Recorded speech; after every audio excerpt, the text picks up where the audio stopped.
saúdo a todos com a paz do Senhor Jesus. Amém. Que alegria poder estar com vocês novamente, uma vez mais, para juntos estudarmos um pouquinho mais a palavra do Senhor. Aproveitando que os irmãos estão em pé, abra comigo a sua Bíblia na primeira carta do apóstolo Paulo a Timóteo, capítulo de número 3, versículo de número 14 e o versículo de número 15. Enquanto você acha, eu quero agradecer a Deus por esta rica oportunidade. Eu fico muito feliz em cada oportunidade que Deus me dá, porque ela é ímpar, é única. E eu fico agradecido ao pastor Paulo por mais uma vez nos estender o convite, dando esse voto de confiança. Vai nos dizer assim a palavra do Senhor: estas coisas escrevo-te, ou te escrevo, esperando e ver-te logo. Todavia, se tardar, para que saibas como convém te comportar na casa de Deus, que é a igreja do Deus vivo, a coluna e o fundamento da verdade. Eu vou ler mais uma vez para que possa ficar gravado na mente dos irmãos. Paulo, escrevendo a Timóteo, ele diz: estas coisas te escrevo esperando e ver-te logo. Todavia, se tardar, para que saibas como convém te comportar na casa de Deus, que é a igreja do Deus vivo, a coluna e a firmeza da verdade. Amém? Podeis assentar, que Deus em Cristo vos abençoe. Temos um tempo bom para aprendermos da palavra do Senhor. E hoje eu vou tentar só ensinar. Ensinar e pregar dá uma diferença muito grande. Pregar, você trabalha com a emoção, com o sentimento. E ensinar, você trabalha com a razão, com a lógica. E eu quero tentar ensinar, que é o propósito para o qual eu fui convidado, ensinar um pouquinho à luz da palavra sobre ética cristã. E dentro da ética cristã, nós vamos trabalhar com os irmãos sobre coerência, a marca de um servo de Deus. Ética cristã, ela é o conjunto de regras, de valores morais baseado nas Sagradas Escrituras. E ela tem por objetivo guiar os cristãos e levar-nos à santidade. E lendo esse texto, nós vamos ver que o apóstolo Paulo, que eu não vou me ater, gastar tempo explicando sobre a relação de Paulo e de Timóteo, porque em outras palestras os irmãos estavam aqui, a gente falamos um pouquinho mais. Paulo, ele vai nos revelar nesses dois versículos que nós vemos o desejo dele em relação à amizade dele com Timóteo. Ele tinha Timóteo, além de servo e filho na fé, ele tinha Timóteo como um amigo. E como um amigo, ele revela o desejo de estar na companhia dele. Ele deseja o prazer de encontrar-se com ele. Ele diz: espero ir ver-te logo.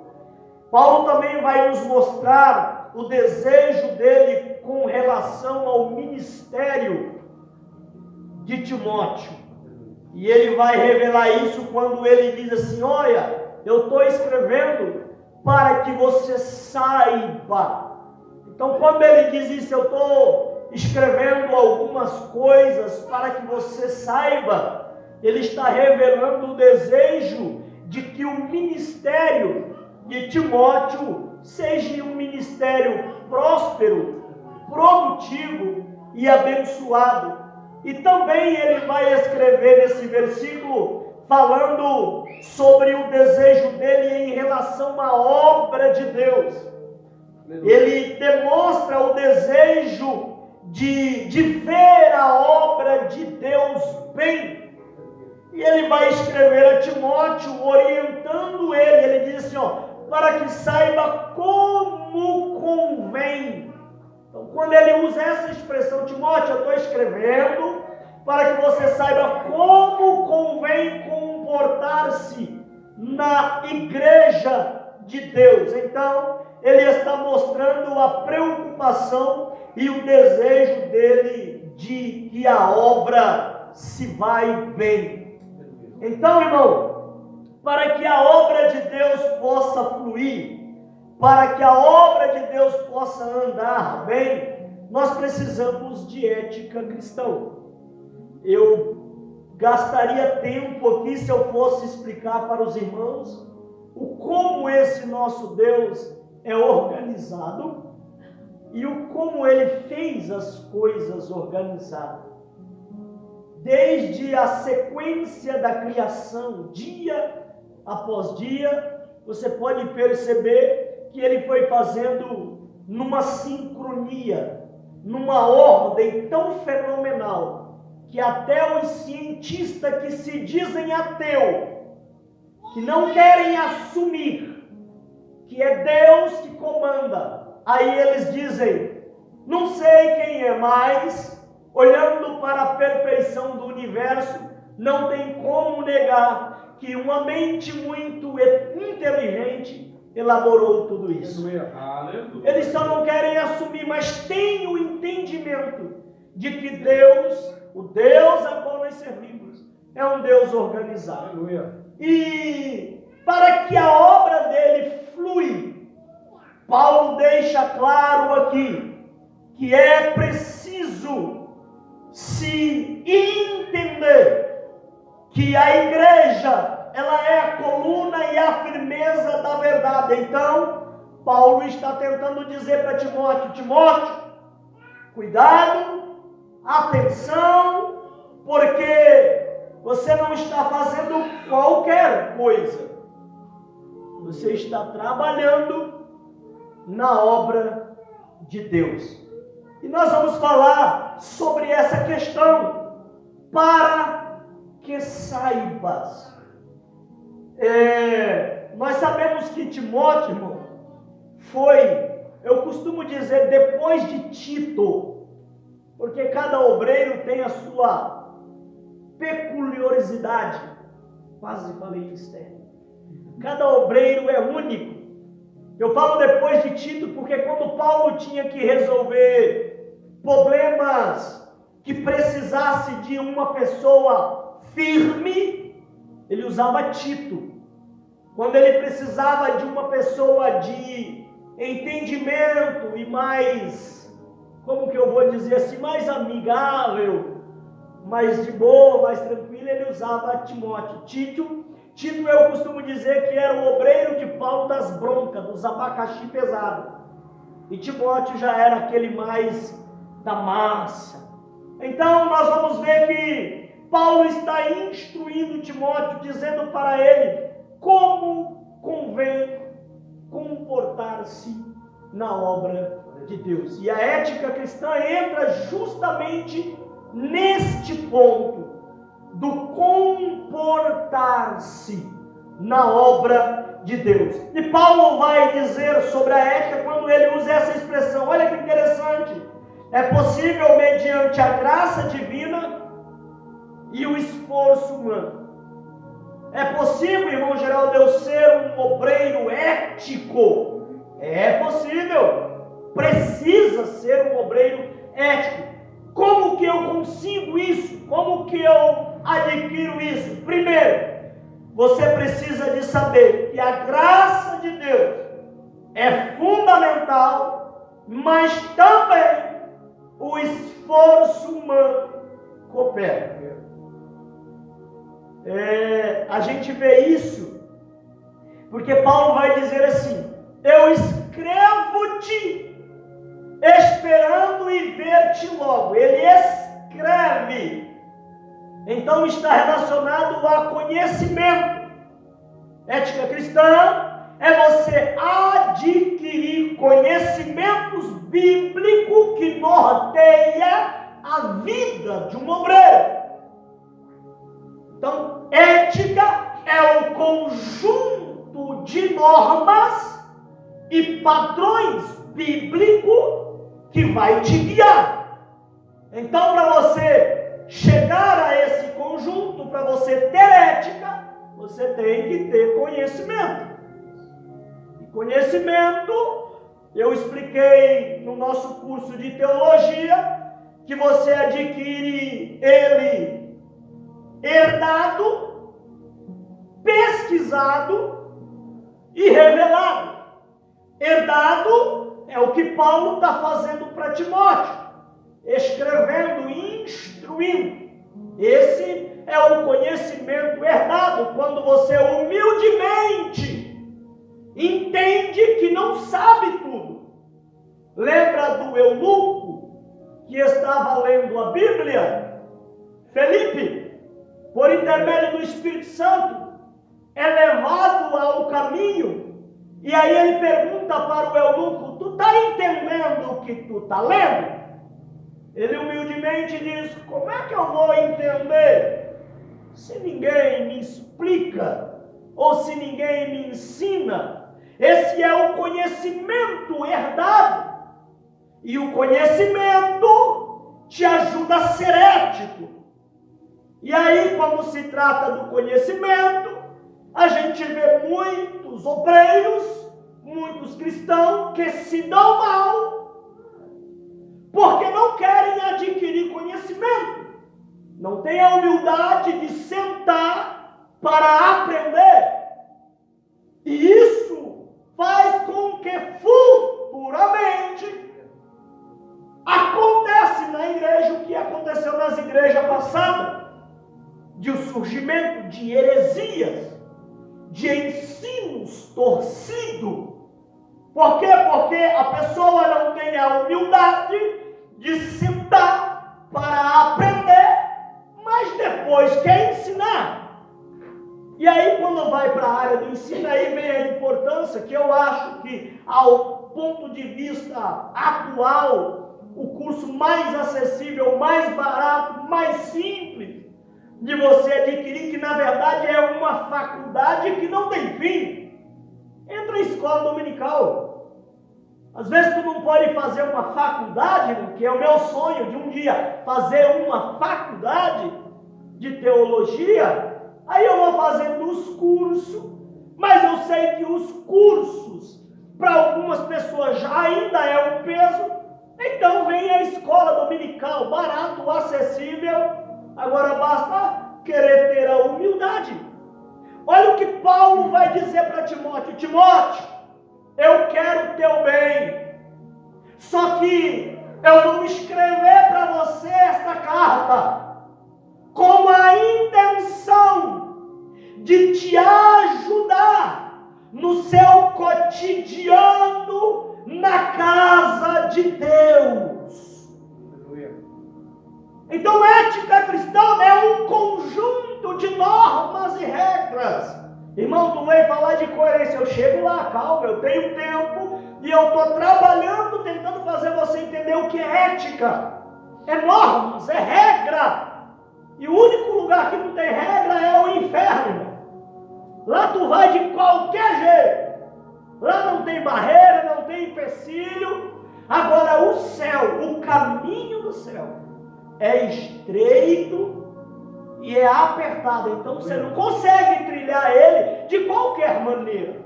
Por que a Bíblia diz assim? Muitos são chamados para salvação, todos são chamados, muitos.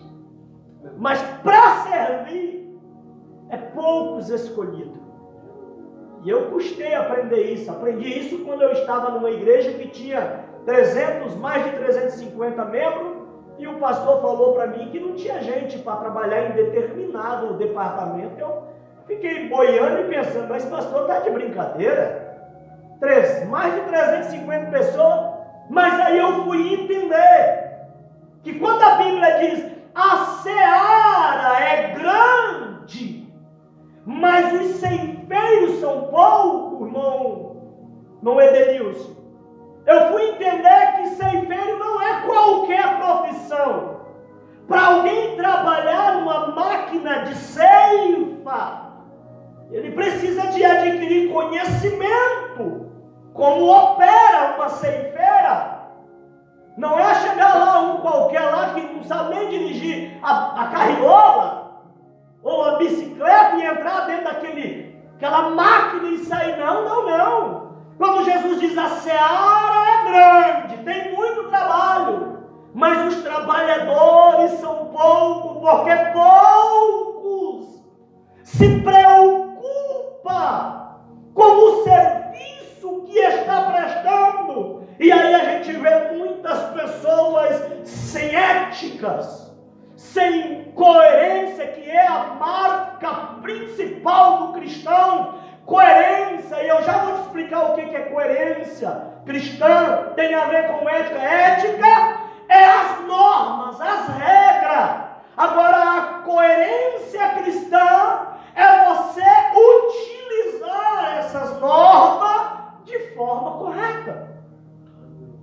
Então, coerência cristã, eu costumo dizer, é o alinhamento daquilo que eu penso, daquilo que eu faço, daquilo que eu digo e daquilo que eu faço.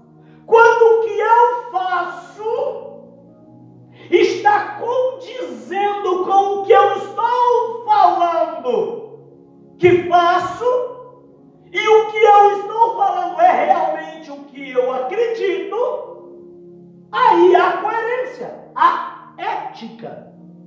Por exemplo, eu dizer, eu vou pedir oração, porque eu creio que o pastor orando eu vou ser curado. Tranquilo? Isso é o que eu pensei e o que eu falei. Aí eu vim aqui pedir oração, mas ao sair dali eu vou para a UPA. Faltou coerência. A ética está ali.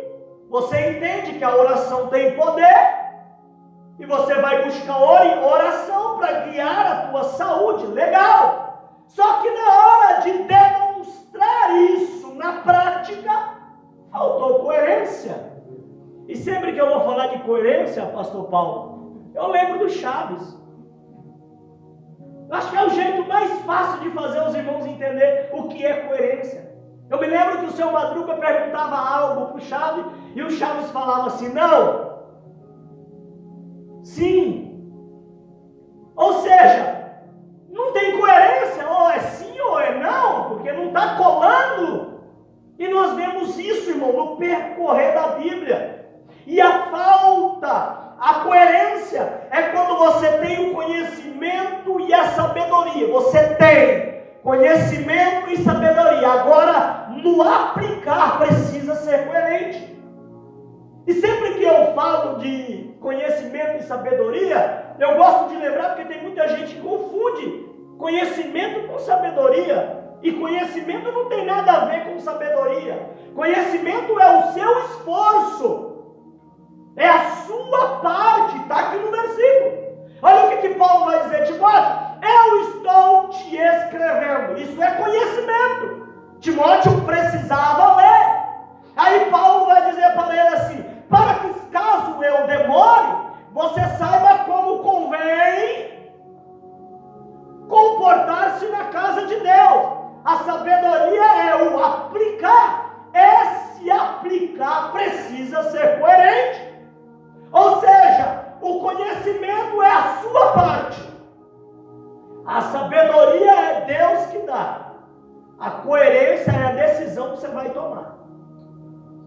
Irmão, eu entendi quase tudo. Eu te explico. O conhecimento é você saber que o tomate é uma fruta.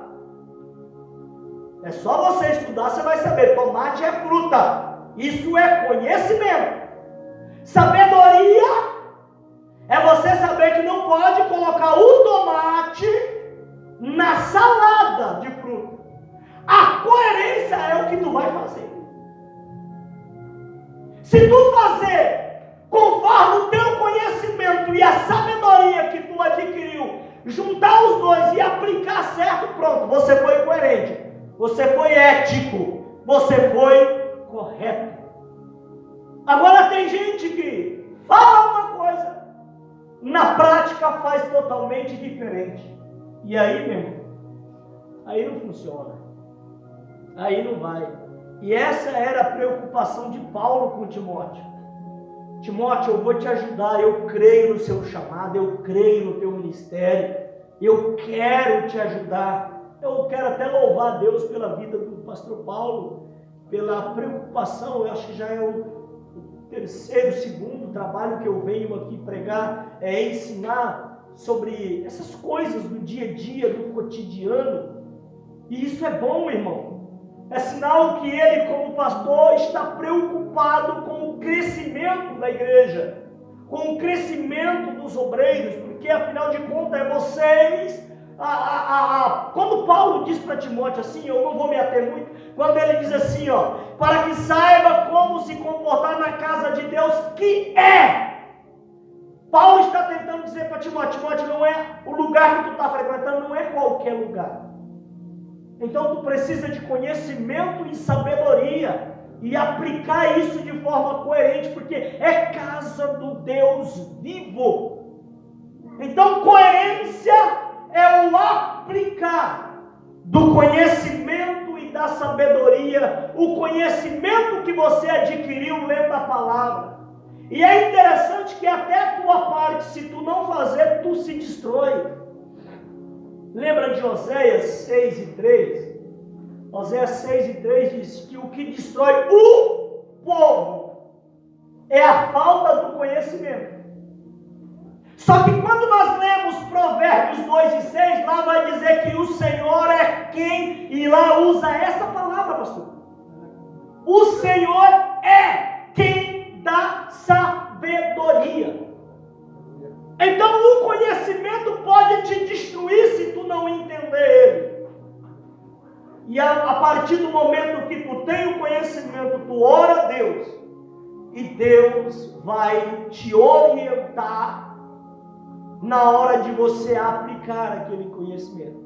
E aí na hora que ele te orientar, aí você precisa ser coerente, fazer do jeito que Deus mandou. Do jeito que Deus mandou. Porque às vezes Deus dá a sabedoria e a gente usa do jeito que a gente pensa que deve ser usado. Não, eu sei e eu vou fazer do jeito que eu sei. Aí dá errado. Aí não funciona. Vamos lá. Muitos se enganam, pois pensam ser tudo a mesma coisa. E eu falei aqui sobre o tomate. O conhecimento é você saber que ele é alguma fruta. A sabedoria é você saber que não pode misturar com as outras frutas, porque embora seja uma fruta, não se serve essa fruta para falhar na salada de fruta. E agora na hora de fazer, pronto, você foi coerente. Aplicar o conhecimento mais a sabedoria, isso é coerência. Coerência é conformidade, é conexão, é a harmonia do que eu falo com o que eu faço. Eu costumo dizer que coerência é o ensino de Tiago, quando Tiago diz que fé sem obra é morta. Quando você tem a fé e você tem a obra, você é coerente. Então coerência é isso.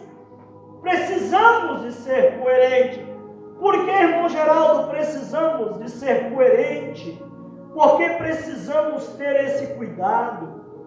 Porque, irmãos, a casa, ela é de Deus.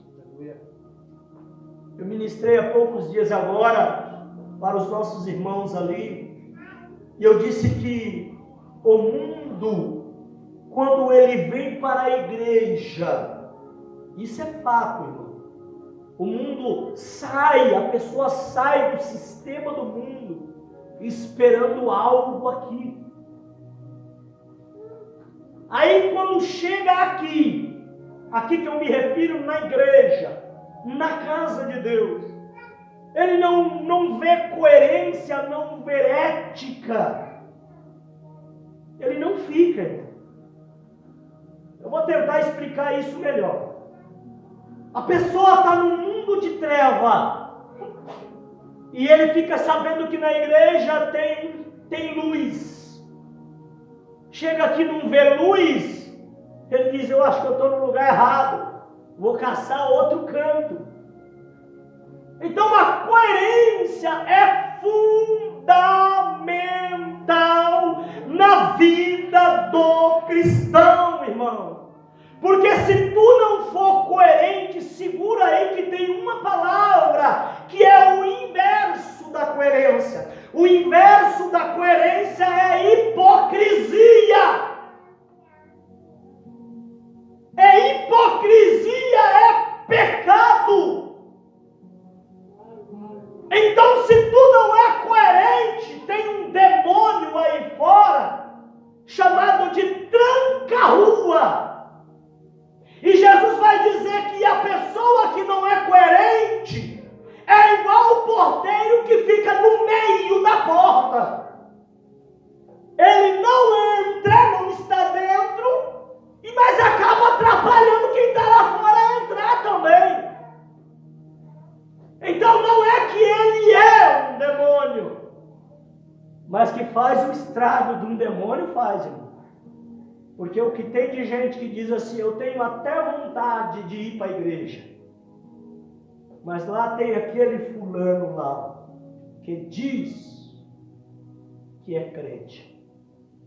Irmão, a Bíblia vai nos dizer que naquele dia, Jesus vai nos dizer isso, naquele dia muitos vão dizer: Senhor, Senhor, no teu nome fiz isso, fiz aquilo.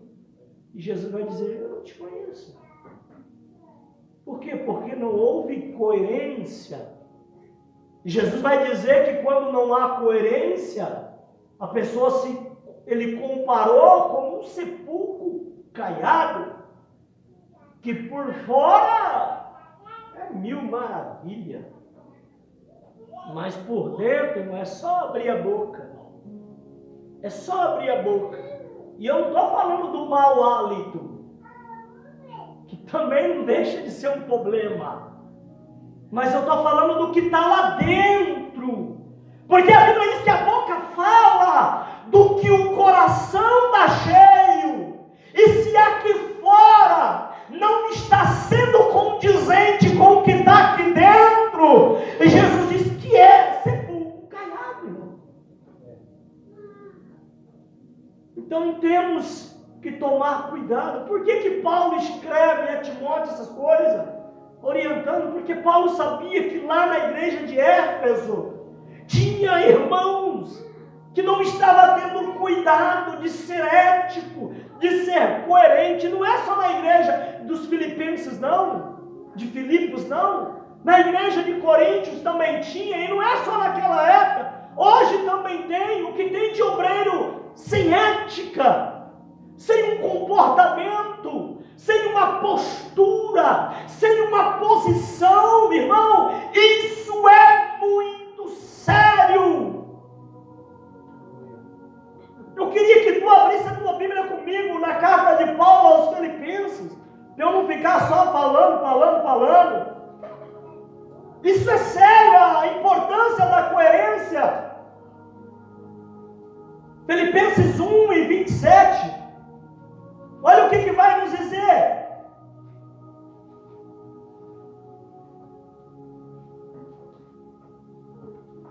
Paulo está dizendo assim: que a vossa conversa seja digna, conforme o Evangelho de Cristo. Para quê? vos veja.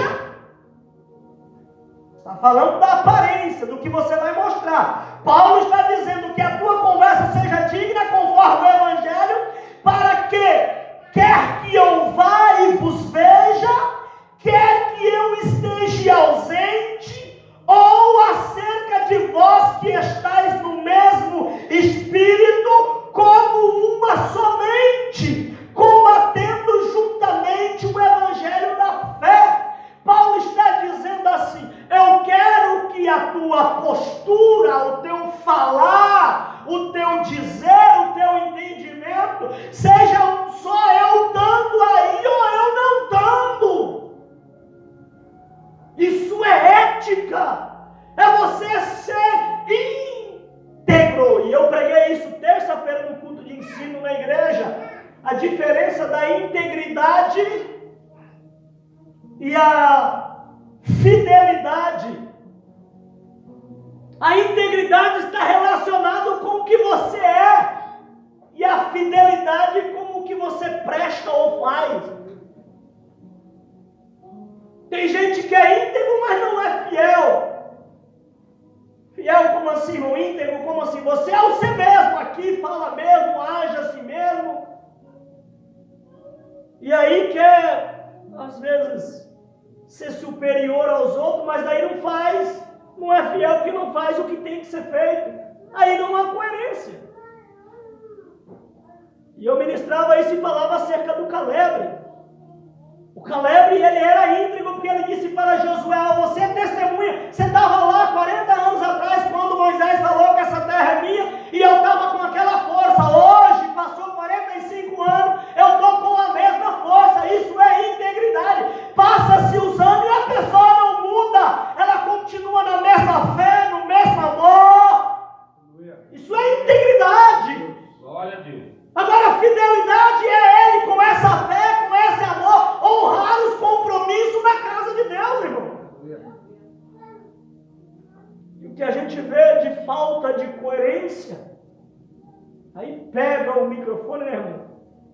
O microfone tem a unção do... Pega no microfone e... Ô, glória, parece que é... Não, irmão. Para com isso, os irmãos te conhecem. Eu te conheço. Para de graça. Não adianta mostrar o que você não tem. Tem que ser quem você é, seja coerente. É a marca de um cristão. Ah, eu amo a palavra. Você vem na escola dominical, o abençoado não está aqui. Eu quero trabalhar para o meu Senhor, dá trabalho, o homem some. A mulher desaparece. Não, porque eu estou servindo como? Que nem no culto eu estou te vendo. Como? Coerência, irmão. Coerência é o alinhamento do que eu penso com o que eu falo. E isso a Bíblia está recheada de versículo que reprova o comportamento incoerente que acaba nos taxando de uma pessoa sem ética.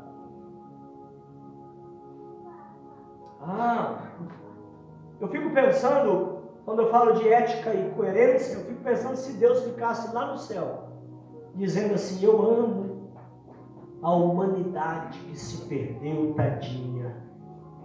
Eu amo, e não fizesse nada. Agora Deus é ético e coerente, porque Ele disse: eu amo, mas eu não aceito do jeito que ele está. Mas eu amo tanto que eu vou dar uma opção de escape. E aí esse amor é demonstrado no enviar o filho dele. Houve ética. Aquilo que ele falou que amava foi manifesto. Glória a Deus. E manifesto de uma forma coerente. Porque a Bíblia diz que não tem amor maior do que este. Então a marca de um cristão é a coerência. E quando falo de coerência, não tem coisa melhor do que você saber se o camarada é coerente, se a irmã é coerente, do que você perguntar para os filhos: Você chega pro filho e fala: e aí, meu amiguinho, como é que você tá? Tá bom? Ele já vai se sentir amigo. E você fala: como que é o papai lá na casa? É igual eu tô vendo ele aqui. Como que é a mamãe lá na casa? Ô irmão, isso é sério. E os pequenos vê tudinho. Eu falo isso e me lembro de uma vez que eu estava tomando banho com a irmã Elza, e aí eu saí primeiro. E daí ela falou assim: deixa a porta encostada que eu já estou saindo daqui, já estou indo. Eu falei: tranquilo. Aí eu falei para ela: mas eu acho que vou deixar fechado, só para ver você batendo na porta ali. E os outros gritaram lá. Ela: vai, faz isso que você vai ver. Se deixar a porta trancada, eu meto o pé nela e arrebento a porta. Aí eu conhecia o temperamento dela, o comportamento dela, sabia que isso é impossível. Falei: mas eu duvido, quero ver. Aí deixei a porta encostada, um negocinho atrás assim. E ela chegou a morar na porta. Eu falei: tá trancada. E ela chutou devagarzinho a porta, e aí ela viu que estava só encostada, entrou, beleza. Passou-se uma semana, o pastor foi lá na nossa casa, e lá na nossa casa ele estava contando que agora o filho dele iria entrar na linha, porque tinha arrumado uma mulher braba que tinha dado uma tesourada no peito dele. Ele falou: agora eu acho que o fulano vai entrar na linha, porque agora ele arrumou uma mulher braba. E aí quando ele falou isso, a Raquel, era pequenininha, disse assim: pastor, braba é a mamãe, que mete o pé na porta. Irmão, imagina agora a dirigente do círculo de oração perante o pastor ter que explicar essa cena. E ela falou: não, pastor, peraí, não é bem assim, tal. A coerência, a incoerência, irmão, causa isso. Porque às vezes falamos e não se preocupamos com o agir, o proceder. Sabemos o que é correto, temos conhecimento que se passar de 80 vai ser multado, conhecimento. Pede a Deus sabedoria, Deus te dá habilitação, você consegue ali passar, mas daí na hora de colocar na prática, você passa sem. Não cola, não funciona. Coerência é o aplicar do conhecimento e da sabedoria que Deus te deu. O conhecimento você adquire. A sabedoria é a graça que Deus te dá, te orientando. Eu creio que algum dos irmãos, ou talvez quase todos os irmãos, já devem ter tido aquela experiência de Deus, você querer fazer alguma coisa e lá dentro, sem você saber o que é, você parece que ouvir uma voz dizer para você: não faz assim. Essa é a sabedoria, é Deus te orientando. Você tem o conhecimento porque você quer fazer. Você tem a sabedoria porque o Espírito Santo está te orientando da maneira correta. Mas a atitude que será tomada é tua, e essa atitude precisa ser coerente. Porque senão, irmão, tu vai ser um tranca-rua. Aquela pessoa que acaba dificultando a obra. E Paulo, a gente vai ver Paulo aconselhando os seus obreiros, escrevendo diversas cartas, orientando a eles nesse sentido. Está lá Mateus 23:13, se tu quiser depois ler na tua casa sobre o tranca-rua. Lá não vai falar tranca-rua, mas vai falar dos fariseus que ficam no meio da porta, dificultando o tráfego, o acesso. Lá em Mateus 23, do 27 ao 32, você vai ver Jesus falando sobre o sepulcro caiado. Ou seja, comportamentos incoerentes.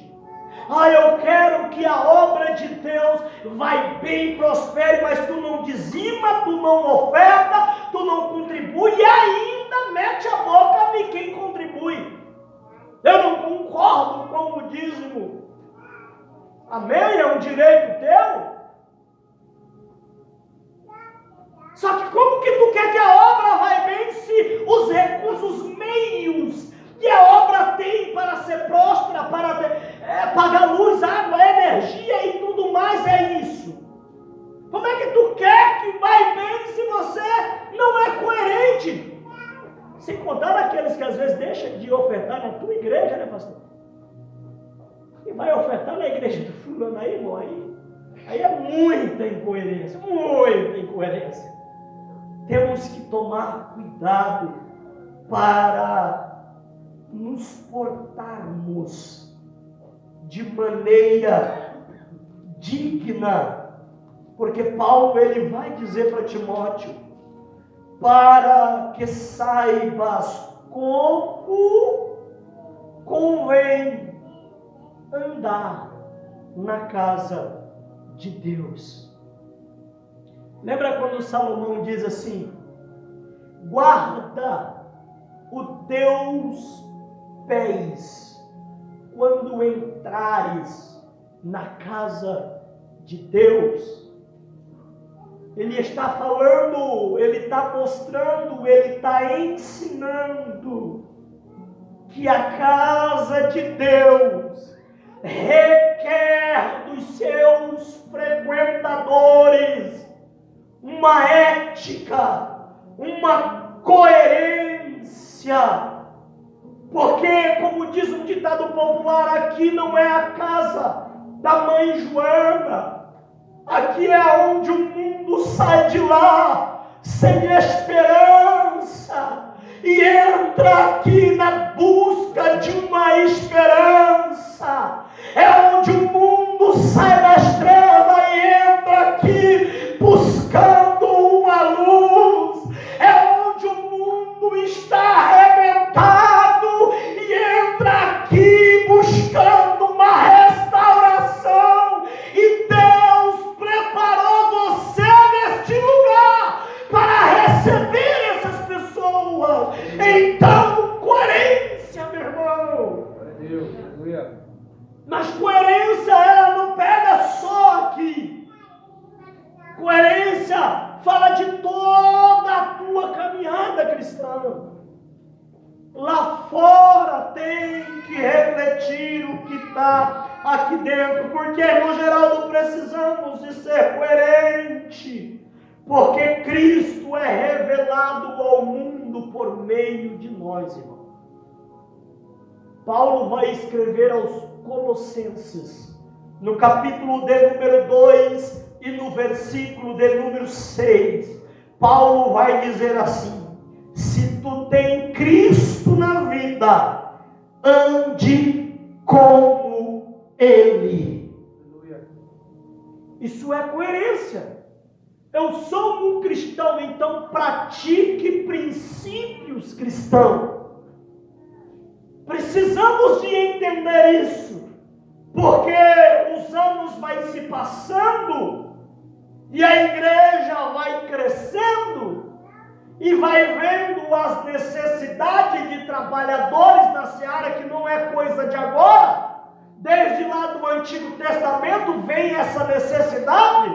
Lembra lá de Isaías, capítulo de número 1 e verso 6, se eu não me engano, quando Deus vai bradar no céu, quando ele vê a Shekinah de Deus, e Deus vê que ele está ali na brecha, aí Deus diz assim: a quem vamos enviar? Quem há de ir por nós? Aí Isaías diz: eu estou aqui. Então, irmão, a obra de Deus é carente de pessoas, de servos e servos. E a marca, que é o tema da minha ministração, misericórdia, Jesus, meu Deus, que é o tema da minha ministração, a marca de um cristão é a coerência. Ô irmão, não precisa de você falar nada. As suas atitudes, o seu comportamento vai falar se tu é cristão ou não é. Não precisa de você bater no peito, eu sei, eu sou. Não. A marca sua é a coerência. Se tu diz que é, então viva. Oh glória. Eu me lembro de um certo rapaz que chegou para Jesus e disse assim: Senhor, o que eu devo fazer para herdar a vida eterna? Está lá na parábola do bom samaritano. Jesus diz: o que diz a lei? E ele cita a lei de cor e salteado, palavra. Aí Jesus olha para ele e diz: então faz isso e viverás. Aleluia. Ou seja, pratique e você vai viver. Isso é coerência, irmão. Coerência é você colocar na prática o que a palavra exige de você. A palavra do Senhor exige de você um comportamento diferenciado do mundo, que a palavra que vai se usar para esse diferencial é santidade. Santidade é separado. Então, se tu está seguindo a Cristo, a palavra vai te tornar santo, mas tu precisa de praticar ela. Aleluia. Oh, glória a Deus. E é uma das coisas que muito me preocupa, irmão. Porque por misericórdia e graça do Senhor eu ando aí bastante, pregando e falando a palavra do Senhor. E às vezes eu prefiro engolir, irmão Paulo. Às vezes eu prefiro engolir para não manchar minha reputação. Às vezes eu prefiro perder para não manchar a minha reputação de servo de Deus, de obreiro da seara. O que tem de obreiro manchado, como diz o texto que o irmão leu aqui no começo, embaraçado com negócios desta vida incoerente, sem ética, e sem contar aquele que diz: eu falo mesmo, não estou nem aí, a vida é minha. Não é tua não, irmão, porque se for tua, tu tem que aceitar Jesus de novo. E eu sou corajoso, eu oro para crente, pastor Paulo. Se quiser aceitar Jesus crente, eu oro. Porque uma vez que tu entregou a tua vida para Cristo, temos que andar aos moldes dele. Lembra do apóstolo Pedro? Na hora fez do jeito dele, arrancou a espada, cortou na areia e toma. Atacou, levou. Aí Jesus falou: não é assim não, guarda a tua bainha aí, rapaz. Eu não vou tirar de você, porque é você que tem que sentir que isso daí não vai te ajudar em nada. Jesus podia ter pegado aquela espada dele, já que ele cometeu um erro, né, irmão? Arrancado aquela espada, vai para lá, miséria, está fazendo meu servo se atrapalhar. Mas não, ele pegou a espada e colocou na bainha. Porque tem coisas que Deus faz, irmão, por nós, mas tem coisa que é nós que temos que fazer. Quando Paulo diz para Timóteo: Timóteo, eu estou escrevendo, porque eu quero o teu bem, eu quero que tu saiba como deve comportar. Ele escreveu. Agora quem ia ler e pôr na prática era Timóteo. Eu costumo dizer que tem gente que quer que a gente desenhe para ele. Não é assim, irmão. A palavra está aqui, ela disse não, não. Disse sim, é sim, sim. Coerência é quando é não, quando é sim, é sim. Isso é coerência. Se passou disso, tem meio termo, é procedência maligna. Não sou eu que digo, é Cristo que diz. Então, coerência cristã é a conformidade daquilo que eu penso, daquilo que eu faço. E para você entender melhor, abra a tua Bíblia comigo na carta do apóstolo Pedro.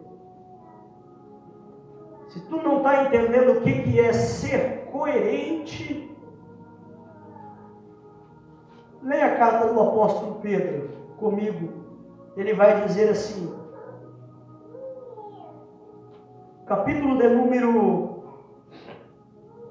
Eu estou no Tiago aqui, peraí.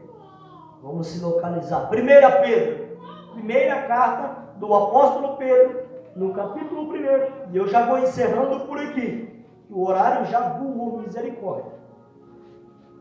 1 Pedro, capítulo 1, versículo 17. Olha o que o texto vai nos dizer, é Bíblia. E se invocai como Pai, aquele que sem exceção de pessoas julga cada um segundo a obra, andai em temor durante o tempo da vossa peregrinação. Ele está dizendo, seja coerente. Se você fala que serve a Deus, ande como um servo de Deus durante o tempo da sua peregrinação. Que tempo é esse, irmão Geraldo? É o tempo que estamos aqui na terra esperando, aleluia, a nossa pátria amada, o céu. Pedro está dizendo, se você fala, não fica só na palavra, pratique a palavra. Isso é coerência, irmão. Aleluia. Se invocai, andai. Ou seja, se fala, cumpre na prática. Isso é ser ético. Ah, irmão, já ouviu aquele ditado que o povo diz assim, que o irmão canta aquele hino, eu quero trabalhar com meu Senhor deitado na rede? É falta de coerência. É falar até papagaio fala. Vamos ver se há coerência no que você fala. Ah, eu amo a casa de Deus. Eu amo servir a Deus. E aí você vai olhar na prática, o irmão foi arrebatado. Faltou coerência, irmão. Já pensou se o seu amigo que você convidou para vir na igreja no dia que você não vinha? E aí depois que ele vir, você for chamar ele, ele vai falar, onde tu estava? Que eu fui lá e não te vi. Coerência é você praticar aquilo que você crê. Eu estou indo para o céu, mas qual o caminho que tu está seguindo? Porque só tem 2 caminhos para a eternidade. O do céu é estreito. Então se tu é coerente, tu tem que andar com cuidado, porque é estreito o caminho. Coerência, cuidado, que Deus em Cristo possa estar abençoando os irmãos. Eu não vou me ater, eu anotei aqui um tanto de coisa para falar sobre a importância da coerência. Marquei aqui quando Paulo vai dizer que nós somos uma carta de Deus neste mundo. O irmão, a forma de um mundo conhecer a Deus é por meio da natureza e por meio da igreja. Jesus, quando ele está ali recompensando as nações, quando ele está separando os bodes das ovelhas, ali vai dizer que ele vai dizer, olha, eu tive fome, eu tive sede, e os discípulos ficou olhando aquilo lá e pensando, mas quando? Porque quando ele inteiro nós estávamos aqui, aquele dia, eu penso que eles até citaram, bem, aquele dia lá que ele estava lá, naquele caminho, estava com fome, mandou nós comprar, nós compramos, ele não comeu nada, sempre que ele precisou, nós estávamos aqui. Aí Jesus vai dizer, quando a um desses pequeninos, ou seja, é por intermédio da igreja, que o mundo me conhece, que o mundo é alcançado por mim. Então por isso precisamos de tomar cuidado, irmão. Precisamos de tomar cuidado. A hora não nos espera, meu Deus, hoje voou demais, já é 9h20, pastor. E eu falei para o senhor que 9h10 ia terminar, ainda bem que o senhor disse que eu podia até 9h25, né? Mas vamos se colocar de pé, irmão. Eu espero que tu tenha entendido a importância dessa marca cristã. Coerência. Que o mundo não veja em você só palavra. Que o mundo não olhe em você só folhagem, porque se não fosse um certo lavrador, a Bíblia diz que o dono da seara falou, passa o machado e corta. Aí o trabalhador falou, não, tenha misericórdia, dá mais um ano para ela, eu vou trabalhar nela de novo. Eu creio que esse lavrador é o Espírito Santo, falando com Deus. Tenha um pouquinho mais de paciência, eu vou ajudar ele e ele vai produzir, ele vai ser um bom obreiro, ela vai ser uma boa obreira. Aleluia. E que Deus em Cristo te dê a humildade, irmão, de querer sempre aprender. O cristão tem que entender isso. Nós somos uma obra, Paulo vai explicar isso aos Filipenses no capítulo 1 e no versículo 6. Nós somos uma obra inacabada, mas não somos uma obra abandonada. Tu não entendeu? Eu vou citar o que Paulo escreveu aos Filipenses 1:6. Ele vai dizer, ele começou em você a boa obra e a aperfeiçoará até o dia de Cristo. Enquanto Cristo não vier, deixa Deus trabalhar na tua vida. Enquanto Cristo não vier, deixa o Espírito Santo moldar o teu ministério. Deixa o Espírito Santo trabalhar. Nós só alcançaremos o estado da perfeição quando formos transformados nos ares. Até lá, meu irmão, seja humilde e diz, Senhor, me ajude a ter essa marca de cristão. E aí o Espírito Santo te orientará a ser coerente. Vai ter hora que tu vai querer falar e ele vai dizer, fala não, filho, fala não. Vai ter hora que tu vai pensar em responder um áudio no WhatsApp, no Facebook. O Espírito Santo vai falar, não faz isso não, não faz isso não. É porque ele está trabalhando na tua vida. Senhor Deus e Pai, a tua palavra foi ensinada nessa noite. Tentamos de uma forma calma, clara e objetiva orientar o teu povo